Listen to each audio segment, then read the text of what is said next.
Selamat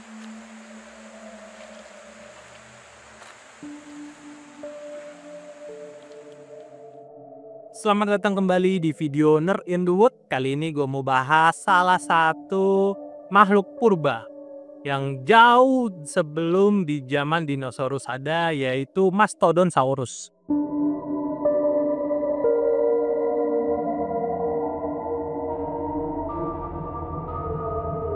Di tepian rawa purba yang sunyi, 240 juta tahun yang lalu, seekor monster bersembunyi di balik riak air yang keruh. Matanya yang kecil mengintai dari balik permukaan, menunggu mangsanya lengah. Tiba-tiba, dengan gerakan cepat yang mengejutkan untuk ukurannya yang besar, makhluk itu menerjang. Seekor reptil kecil yang sedang minum tak sempat melarikan diri sebelum terkunci dalam rahang bergigi tajam milik Mastodonsaurus.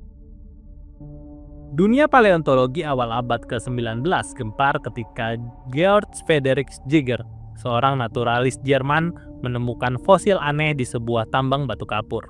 Tengkorak yang sangat besar dengan gigi-gigi seperti pisau itu awalnya dianggap sebagai fosil buaya purba. Namun setelah penelitian mendalam, para ilmuwan menyadari mereka sedang berhadapan dengan sesuatu yang jauh lebih unik. Seekor amfibi raksasa yang tidak pernah mereka lihat sebelumnya. Mastodonsaurus adalah makhluk yang sangat mengerikan. Bayangkan ketika seekor katak raksasa sepanjang mobil dengan kepala hampir sepertiga dari panjang tubuhnya. Rahangnya yang sangat lebar dipenuhi dengan 2 taring besar seperti gading. Sementara ratusan gigi kecil bergerigi mengisi mulutnya yang menganga. Matanya yang kecil terletak di bagian atas kepala, memungkinkan ia mengintai mangsa sementara tubuhnya yang besar tetap bersembunyi di dalam air. Kehidupan Mastodonsaurus sangat bergantung pada perairan tawar.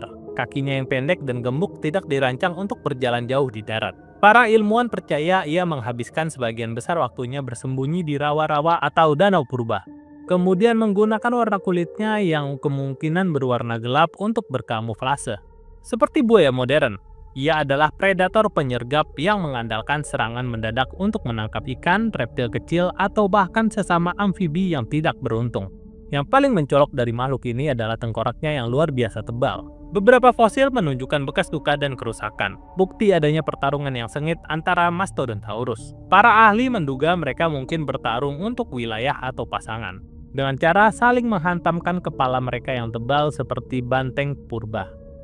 Giginya yang besar dan tajam bukan hanya untuk menangkap mangsa, tapi juga senjata yang mematikan dalam pertarungan antara sesama Mastodonsaurus. Meski tampak seperti monster dari mimpi buruk, Mastodonsaurus sebenarnya adalah bukti betapa beragamnya kehidupan di masa lalu. Hewan ini hidup di periode Triasik, zaman ketika dinosaurus baru mulai muncul tetapi belum mendominasi bumi. Di ekosistem perairan, Mastodonsaurus adalah salah satu predator puncak sebelum akhirnya punah dan digantikan oleh monster purba air lainnya. Kehidupannya yang terikat air mungkin menjadi salah satu penyebab kepunahan hewan ini. Ketika iklim berubah dan rawa-rawa purba mulai mengering, Mastodonsaurus yang tidak bisa bermigrasi jauh dari darat menjadi salah satu korban pertama. Nasibnya mengingatkan kita pada banyak spesies amfibi modern yang terancam punah oleh perubahan lingkungan. Saat ini, fosil Mastodonsaurus yang paling lengkap dapat dilihat di Museum Sejarah Alam Stuttgart di Jerman.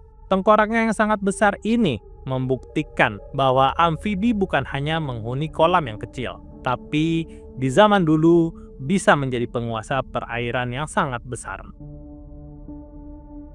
Kemudian ada hewan kriptid yang mirip sekali dengan Mastodonsaurus.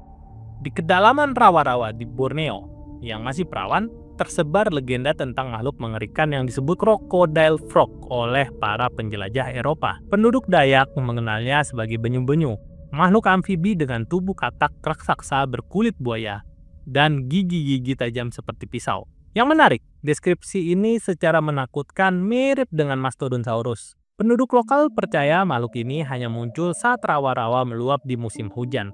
Orang-orang tua dari suku Dayak mengatakan kalau benyu-benyu adalah penjaga rawa. Jika kita melihatnya, berarti kita sudah terlalu jauh memasuki wilayah terlarang. Beberapa peneliti menduga ini kemungkinan adalah buaya atau katak raksasa yang belum teridentifikasi. Sementara yang lain berspekulasi tentang kemungkinan hubungan dengan amfibi purba. Ada beberapa penampakan tentang crocodile frog ini. Yang pertama adalah penampakan misterius di sebuah rawa di Borneo. Pada November 1967, yang menjadi bulan yang tak terlupakan bagi Ahmad Yasin, penebang kayu dari Muara Teweh, yang saat itu mencari rotan di sebuah rawa. Ia melihat sesuatu yang awalnya dikiranya batang kayu besar. Tiba-tiba kayu itu membuka matanya yang berwarna kuning menyala, lalu menyelam dan menimbulkan riak air yang sangat besar. Ahmad yang saat ini berusia 82 tahun, menggambarkan makhluk itu sepanjang 4 meter dengan kulit kasar seperti buaya. Tapi bentuk tubuh dari makhluk ini seperti katak raksasa. Mulutnya penuh dengan gigi seperti pisau ketika terbuka, ujar Ahmad ketika mengingat kejadian tersebut. Kejadian ini membuatnya demam tinggi selama seminggu dan selalu bermimpi tentang mata kuning dari makhluk itu. Kemudian di tahun 1978, seorang bernama Markus dan krunya yang mengalami mimpi buruk saat memancing malam hari di Sungai Mahakam. Perahu mereka tiba-tiba dihantam sesuatu dari bawah. Benda besar itu melompat seperti katak raksasa, tapi memiliki kulit seperti buaya, ujar Markus ketika mengingat kejadian tersebut. Dalam cahaya lampu petromak, mereka melihat makhluk itu sejenak sebelum menghilang ke dalam air. Bau amis dari makhluk itu sangat menyengat, dan jala kami yang tebal terkoyak seperti kertas. Laporan ini sempat didokumentasikan oleh polisi air setempat namun tidak pernah ditindaklanjuti. Para nelayan kemudian membuat sesaji dan menghindari area tersebut selama sebulan penuh.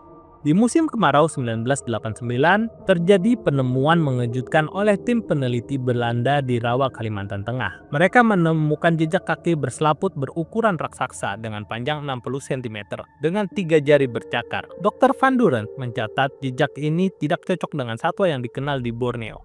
Yang lebih mengerikan, mereka menemukan bangkai kijang dengan tulang rusuk hancur dan bekas gigitan aneh. Giginya terlalu besar untuk buaya, tapi terlalu tajam untuk beruang, tulis Van Deren. Hasil dokumentasi ini dibawa ke Belanda, namun hasil penelitiannya tidak pernah dipublikasikan. Penduduk setempat mengaitkan penemuan ini dengan nama jenglot besar dalam legenda mereka, dan orang-orang tua pernah mengingatkan kalau mereka yang tidur di dasar rawa tidak suka diganggu hingga kini. Oke, jadi itu penjelasan dari Mastodonsaurus dan hewan kriptid yang mirip dengan Mastodonsaurus, yaitu crocodile frog yang asalnya dari Kalimantan. Jadi kalau kalian suka dengan channel ini, tonton terus dan saksikan video-video baru selanjutnya dari channel Nepindut. Semoga kalian sehat selalu, bahagia selalu, dan bye-bye.